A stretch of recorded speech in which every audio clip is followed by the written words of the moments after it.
سيدنا ومولانا بالقاسم محمد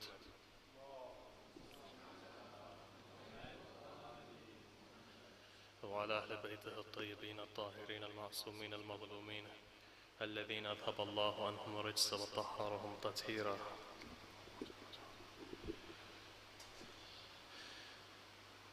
Our session generally has gone into its final stage,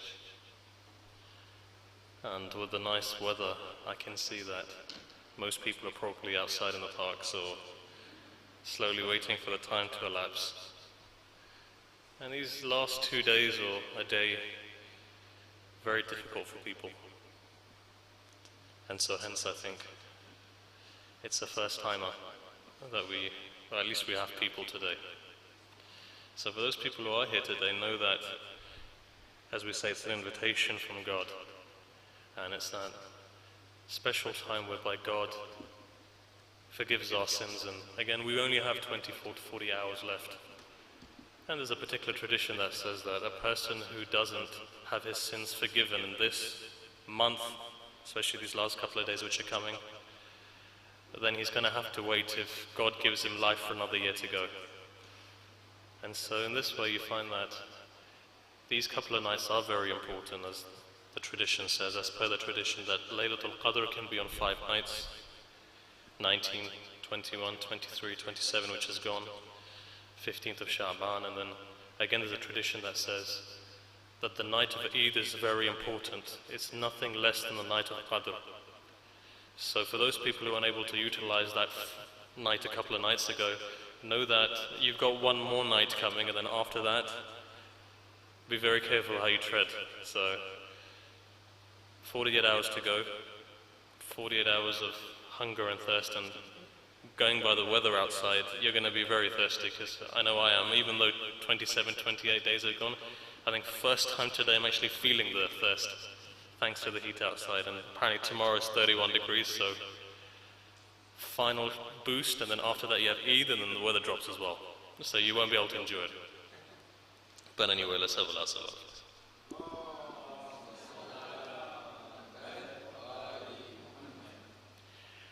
So I think really the topic today is a very important one. It deals with the generation gap, and it's a problem that's been around ever since Adam and Eve, really. So let's address it in a number of ways. Let's look at what the generation gap really means in terms of its general concept, in terms of its specific concept, and then let's look at it in terms of what it means today in international politics, in society, in the economic crisis that we're going to. And then finally we can conclude and see what Islam really says and what we need to do to make sure we can bridge this generation gap. Essentially, this generation gap, as we said, has always been around. It isn't something which is new, and as a very famous rabbi said in Europe, he said, well look, we're worried at the moment in Europe about this generation gap, but the reality is that we can go back to Solomon and David, we go back to Abraham, to Moses, and we can see that this generation gap has always been there. But why is it then? Why does it develop? Well, in essence, if you go back to Adam, you'll see that between his sons there was a bit of a problem, and there was a bit of a problem between him and one of his sons. The reality is that we as human beings are affected by certain things.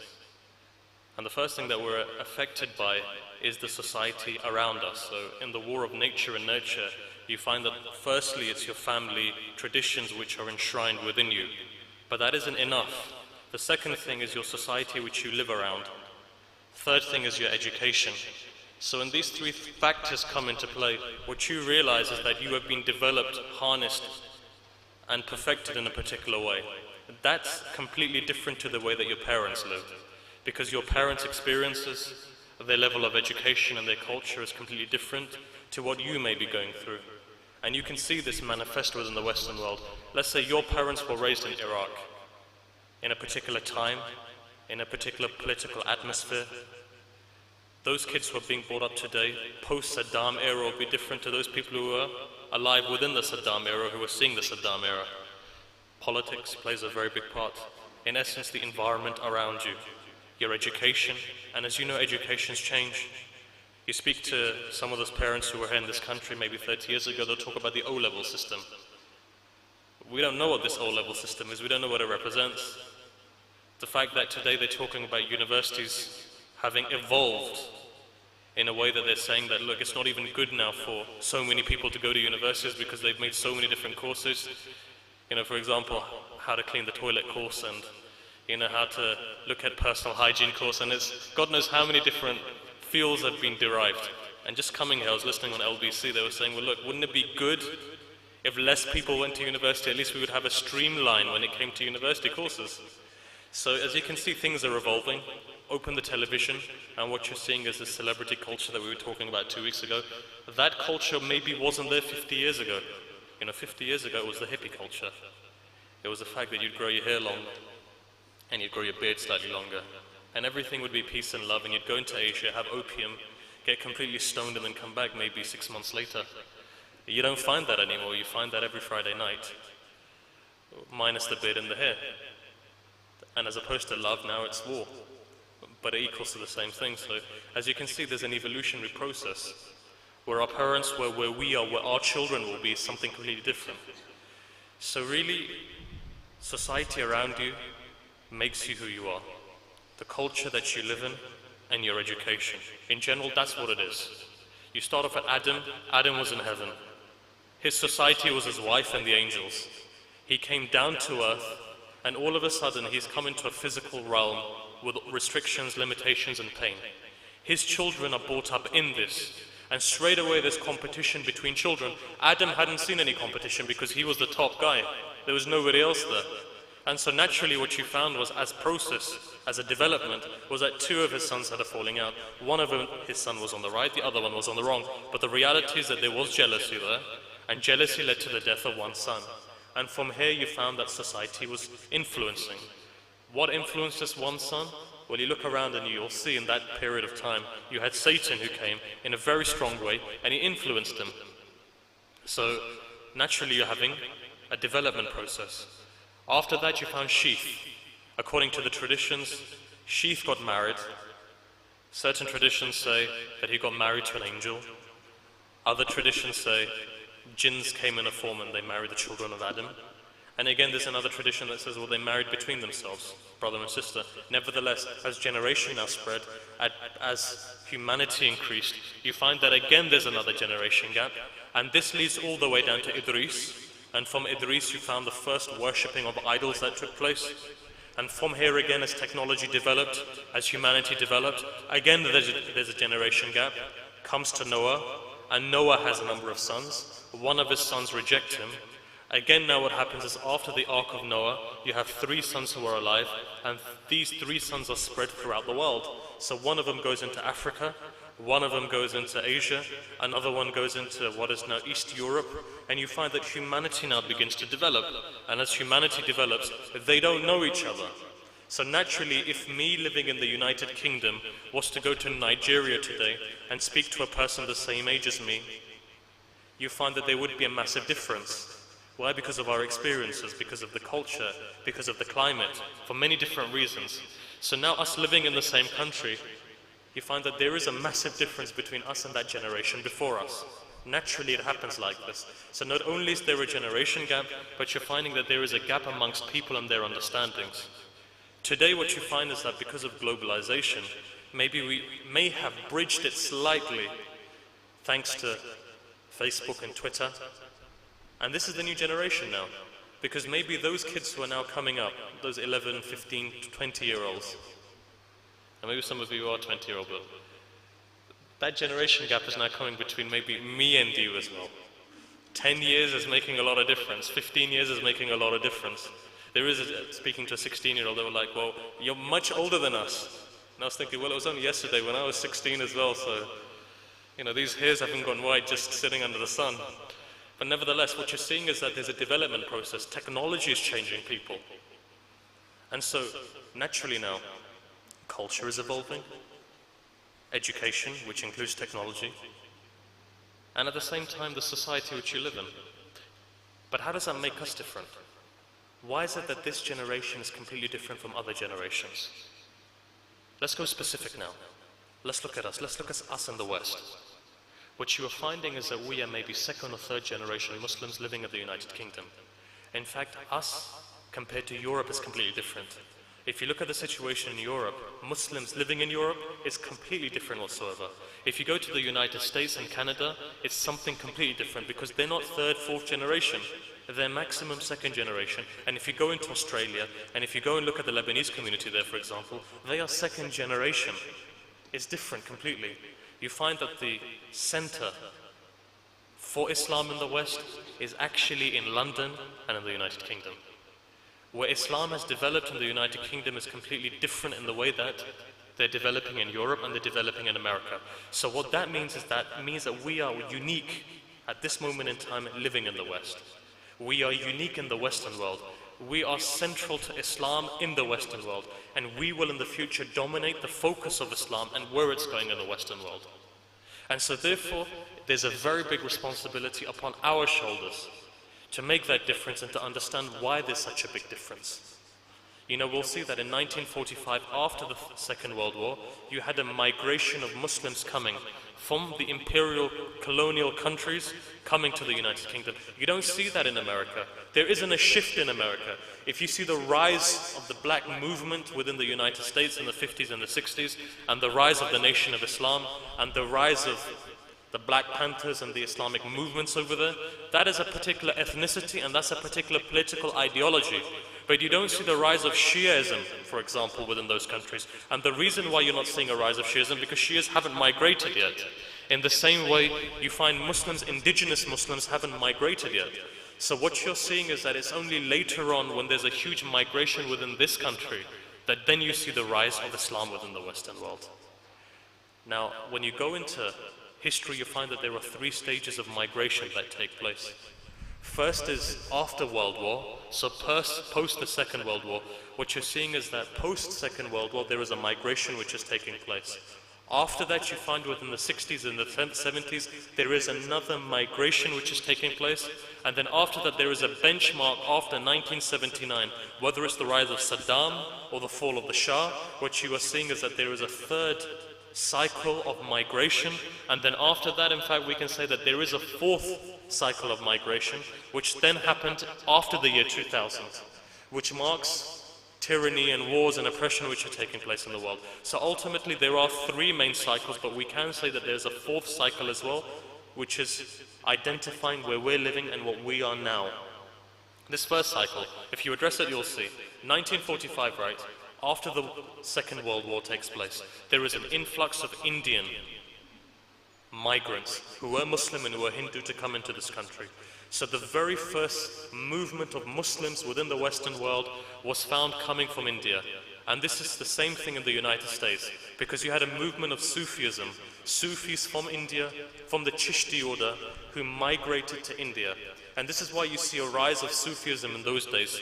And this is why you have the culture of Rumi which is taking off now, because the legacy was laid in the 1940s and afterwards.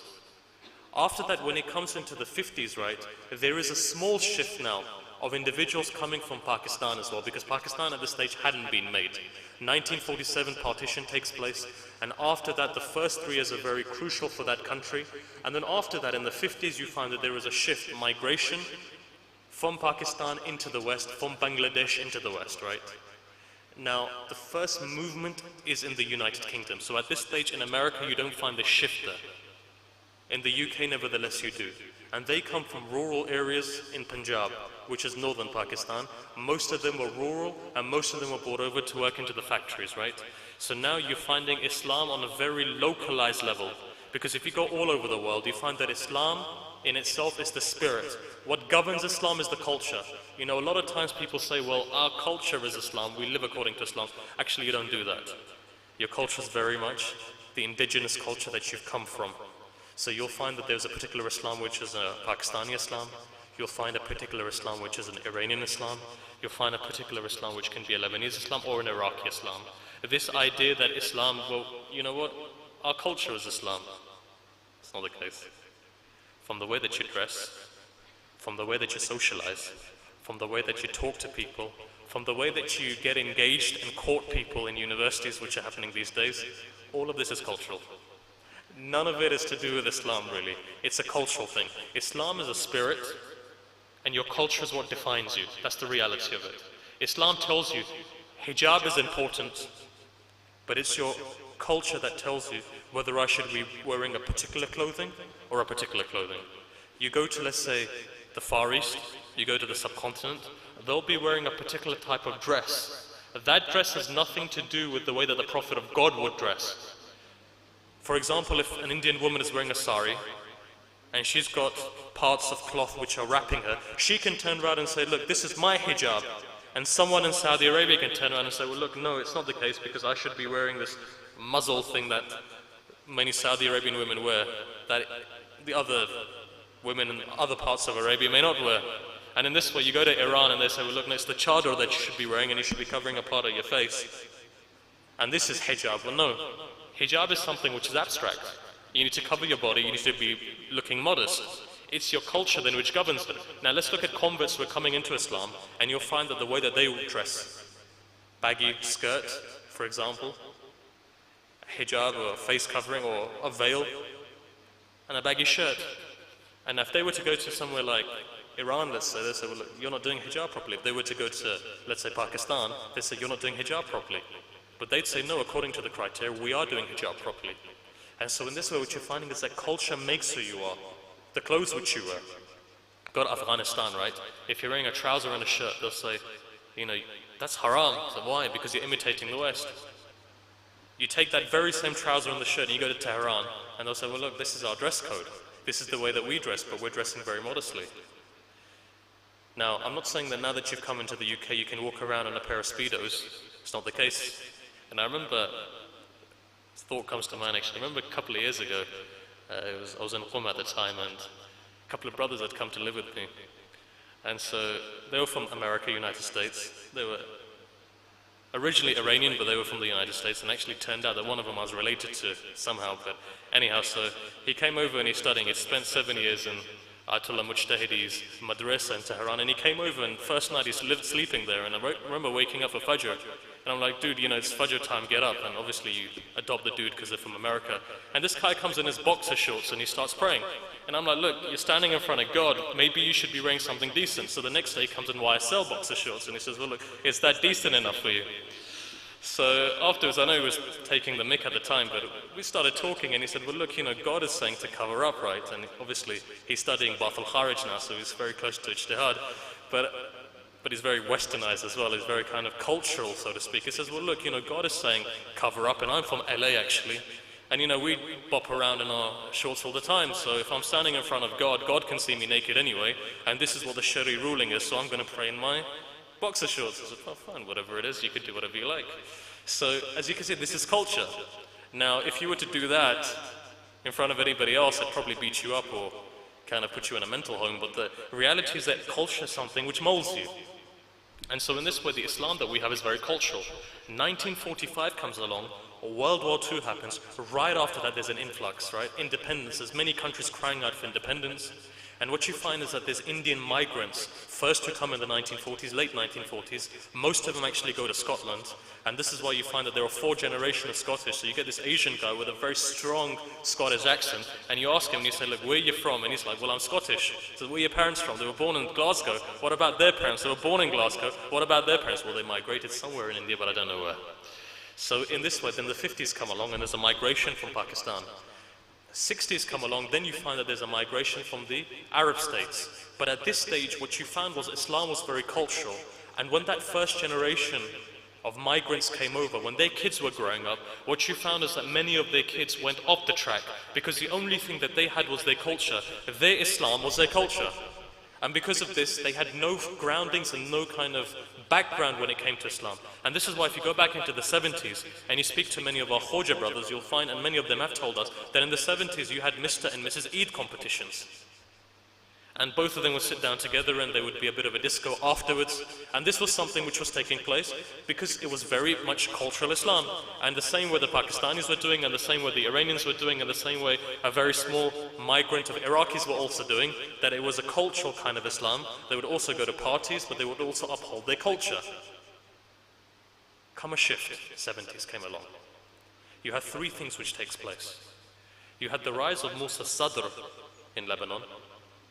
You had the coming of Imam Khomeini in Iran. And you had the likes of Syed al-Sadr causing pretty much a stir intellectually within Iraq. You find that there is a political Islam now, an Islam which is being spread out.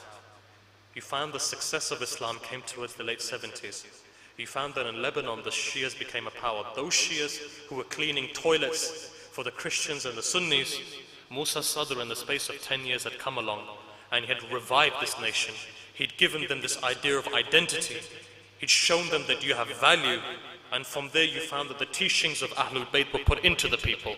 And you saw that they rose. And you saw that Shias are now becoming a power there. There's a knock-on effect. The rest of the Arab states are really understanding that there's something different here. The likes of Jamal Abdel Nasser are thinking, hang on a minute, this mullah is coming up and he's making a stir in the world. And you know what? The people are behind him. And in the way that the Shias were, they got behind the ulama because, as you know, the survival of this state or the survival of this religion has been because of the ulama. And so you see a rise which is now taking place. In the same way in Najaf, there is a political talk which is going on now.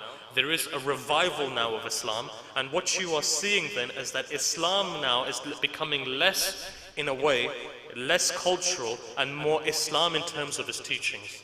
Now come the revolution in 1979. Now come the efforts of Musa Sadr and the likes of Syed al-Sadr.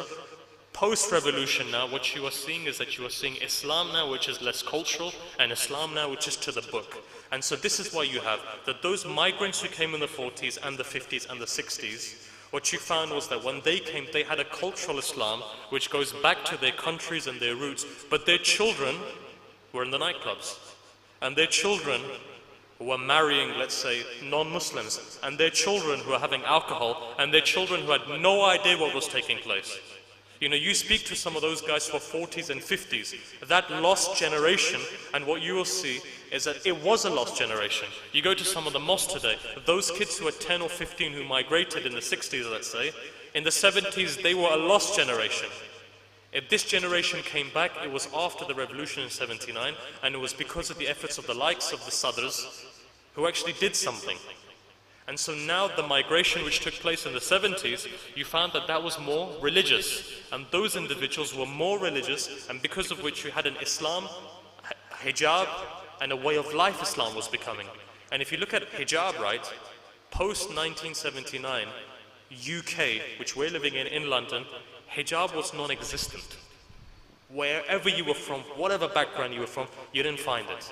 Post-79, what you found was daughters, ladies, girls, youth started wearing hijab. Their parents weren't wearing hijab, but these girls started wearing hijab. And this is where you see that a revolution starts taking place. A revolution in the minds of the people, in the hearts of the people, in the Muslim community.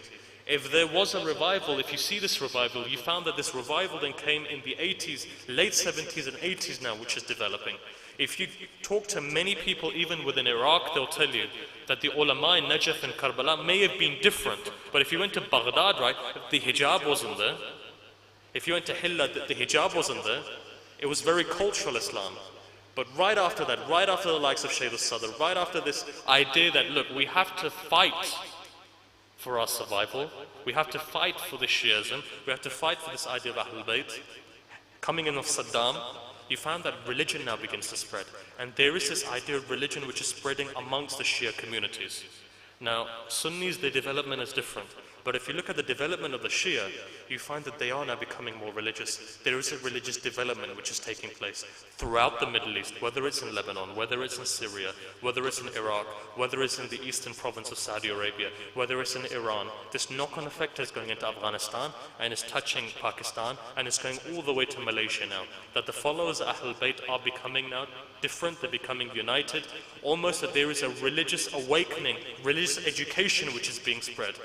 And so naturally what you are finding is that there is a generation gap between those people who are in the 80s and those people who are before that. And from here then, as this development goes, in the 90s then come along and there's an influx of refugees which are coming, and especially after the year 2000, from Afghanistan and from Iraq, there's a huge influx of refugees. What you are then finding is that now this Islam is completely different. This Islam now has developed from the 90s. This Islam is less of a cultural Islam. This Islam is an Islam that we now need to accommodate one another. So now in 2012, when you look around you, what you are seeing is that there are people from all races, all societies, all communities who are coming into one area. The biggest factor that decides who we are and how we are is our language from our culture. And when we come to this country, what you are seeing is that the medium is English. So before, let's say for example, if you were from India, from North India, and you spoke Punjabi, you would as a Muslim get along better with a Sikh than you would do with your brother, let's say in Syria.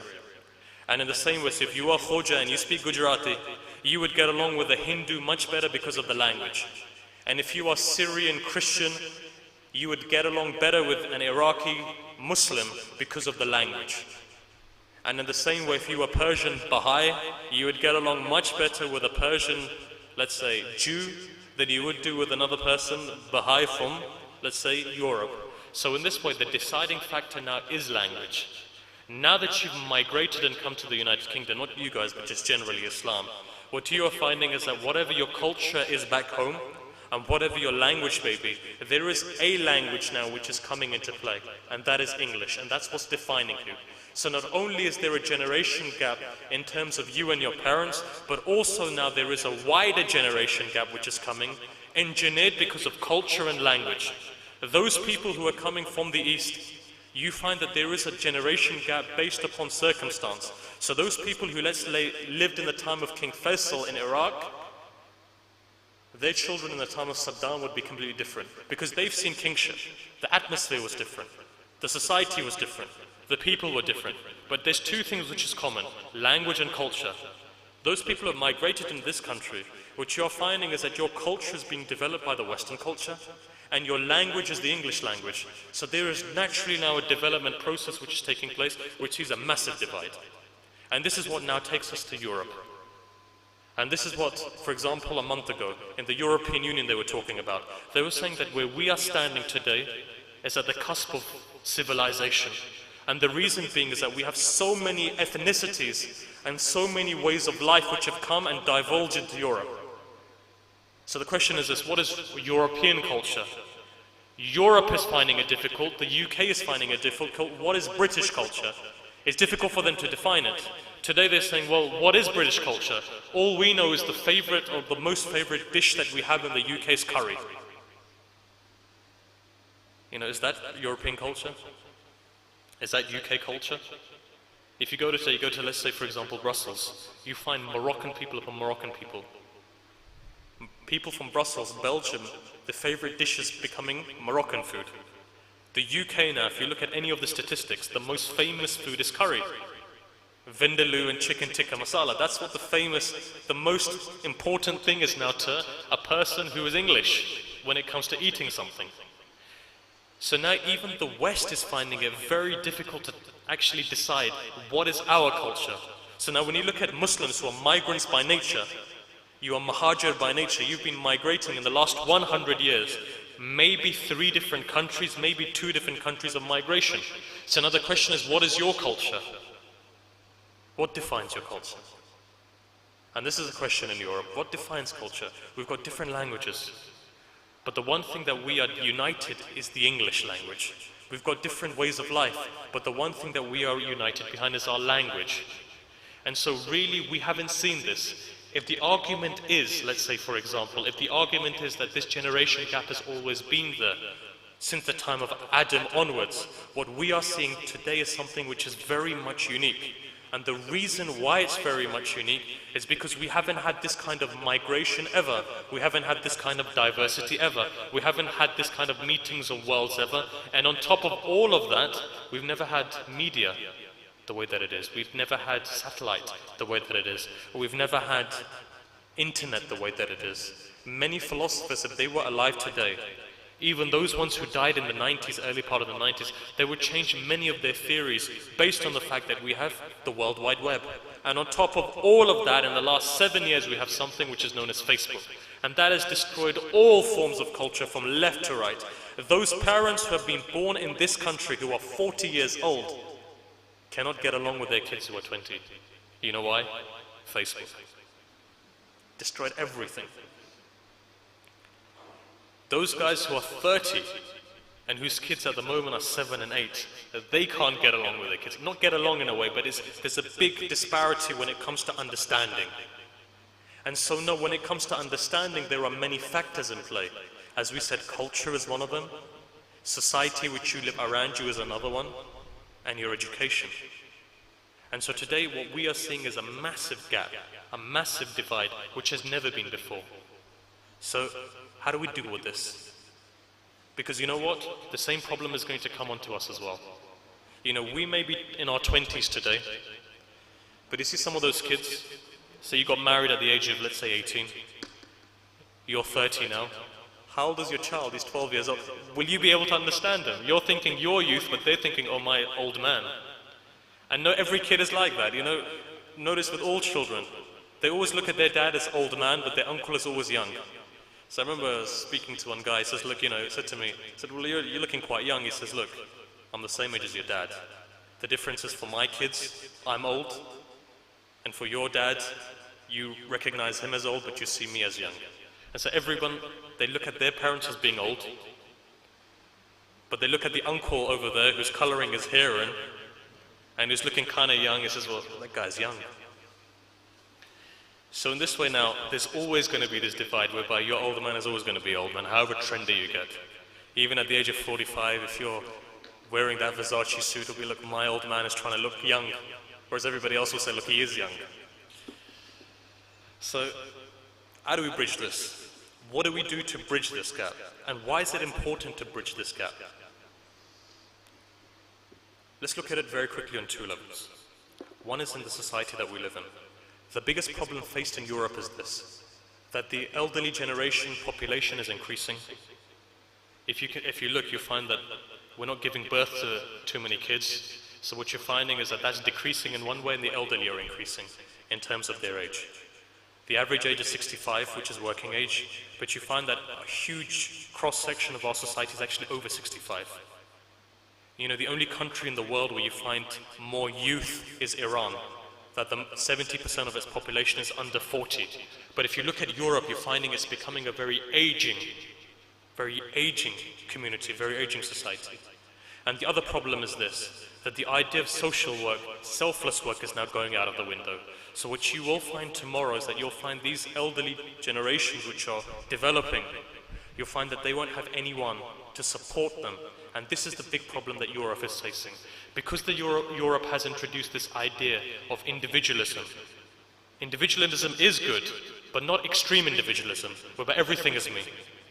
Where your brothers are cutting up brothers, sisters and brothers are cutting up each other, children are now, and I've seen this before, right? And I've seen this in the last Ramadan, in fact, where you are finding Muslim kids even saying, look, Dad, you owe me £5. A dad saying, you know, here's my phone, 20 quid. You know, it's becoming so materialistic now that father and children and parents, there's a divide which is now coming.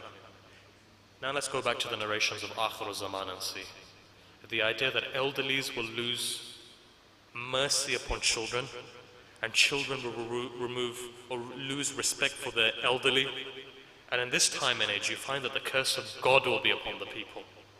The idea that within history, the elderly have always been merciful.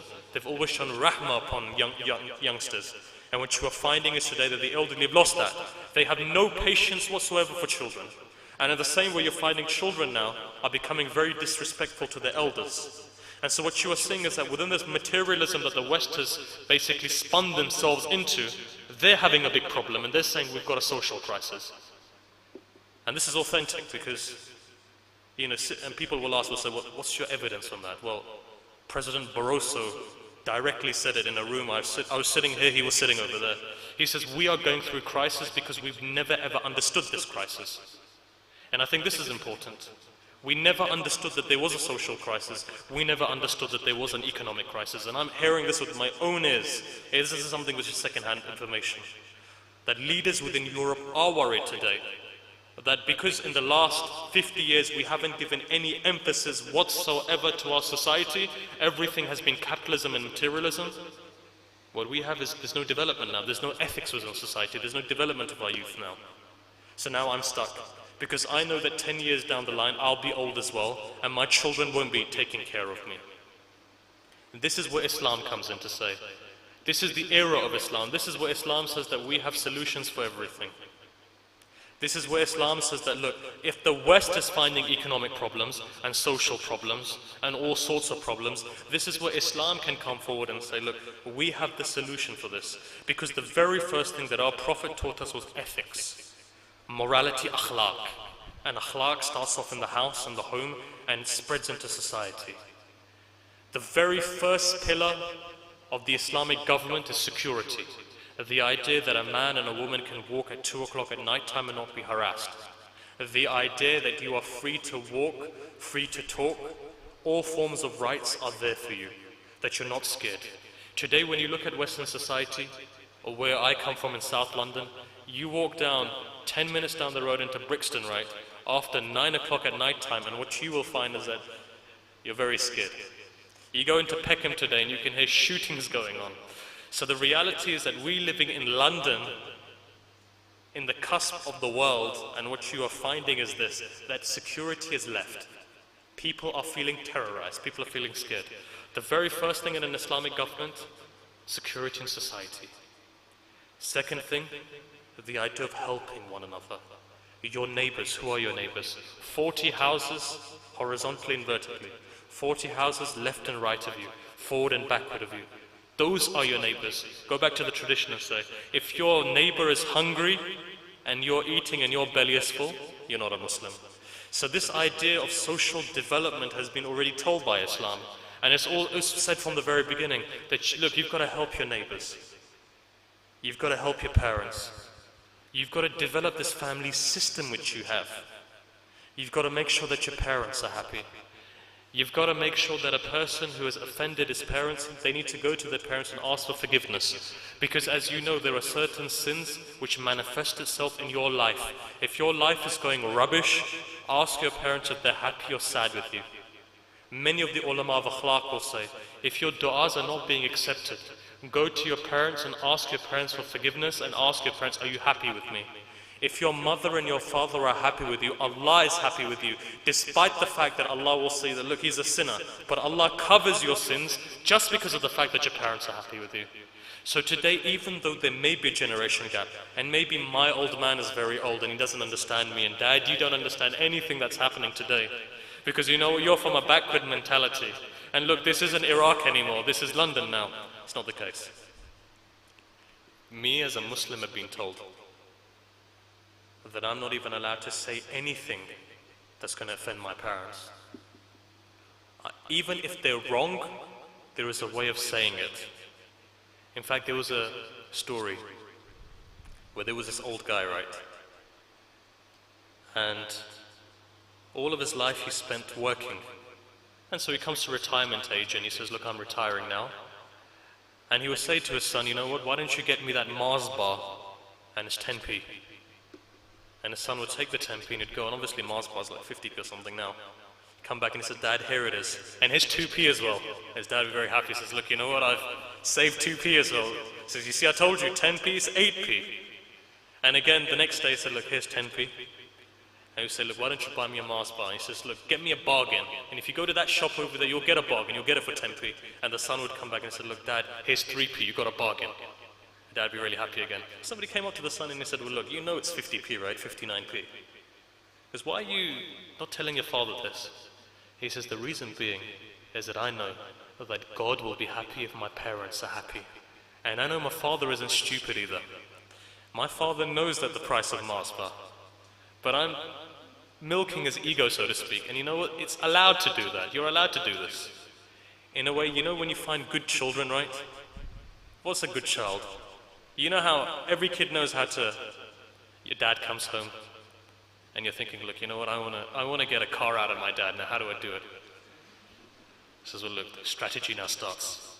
Dad, here's the newspaper, let me switch on Al Jazeera for you, whatever it is, switches on. You know, here's a tea as well, here's your slippers, and you know what, I've got the bath running for you, and you know what, here's the dialing code as well if you want to phone abroad.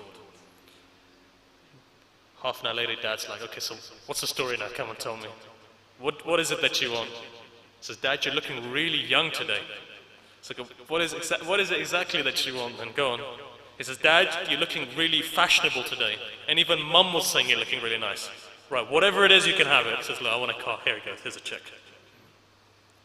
Your dad knows you're blagging, but at the same time, it's that love. It's that feeling of being wanted. It's that feeling of being loved. That's what's important. Take that into a marriage as well, right? BBC did a survey, and they said that there were 3 types of people, right? First is 18, 19 to about 25 to 30, right? And you know how it is, young love. Girl is wearing particular clothing and, you know, you're looking really nice. You're my wife, you're really beautiful. I've got you some flowers. Your scarf is looking amazing. First level said that this is young love, and BBC were analyzing this. They said the second type, 40 to 45. So when that age group between 18 and let's say 30, when a wife or a husband says, how do I look? You know the reply was, you're looking amazing. Same thing, 40 to 45, 45 to 50 age group. How do I look? Yeah, you're looking all right. It's okay, let's go, we're getting late. 60 to 70, third age group was analyzed. How am I looking? It's looking really bad, come on. You don't know the figure anymore, wear something more your age. That is what happens. What we start doing is we start taking people for granted. And this is why they say that look, in the early stages of your marriage, right, you can't tell how it's going to go because that's the courting stage. If you're not pampering each other at that stage, then you're going to have big problems in 10 years' time. But nevertheless, what is important, therefore, when it comes to your parents, in terms of this generation gap, is to make sure that you give time to your parents.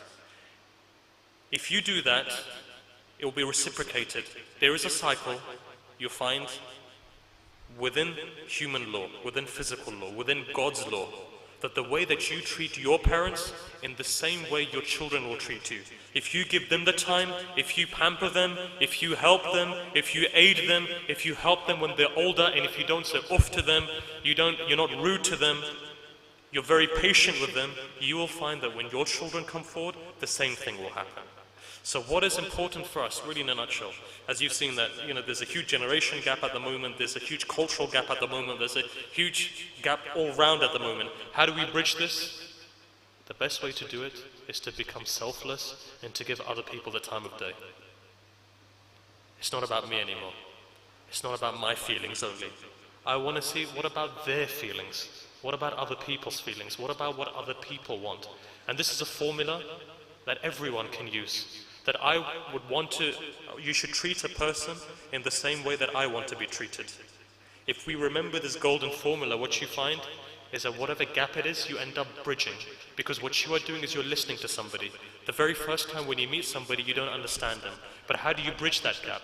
When you listen to them. What is the most successful marriage? Is when you listen to the other person first, and then after that you talk about yourself, you cram your information onto the other person. So the very first thing that people want is they want to know that you're a listener. And this is exactly what our parents want. As they get older, when they start mumbling and jumbling, as many parents say, or many of our youth say, give them the time of day and listen to them. Take that 10p, go and buy that Mars bar, come and give them 5p worth of change. But make sure it's no more than that, because then they will know that you're blagging. So in this way, really to conclude, Ramadan is coming to an end. We've got a couple of nights left. If your dua hasn't been accepted, go today and make sure that your parents are happy with you and ask your parents to pray for you. Full well knowing, according to if you take all of these traditions together, know that when your mother prays for you, right, wholeheartedly happy with you, things start happening, things start moving. So in these last couple of nights, when God says that a person is wretched, in that tradition where it says that a person is wretched whose sins haven't been forgiven, first make your relationship with your parents strong in these next 48 hours, and then after that go in front of God to ask for whatever you want and to ask for the forgiveness of your sins.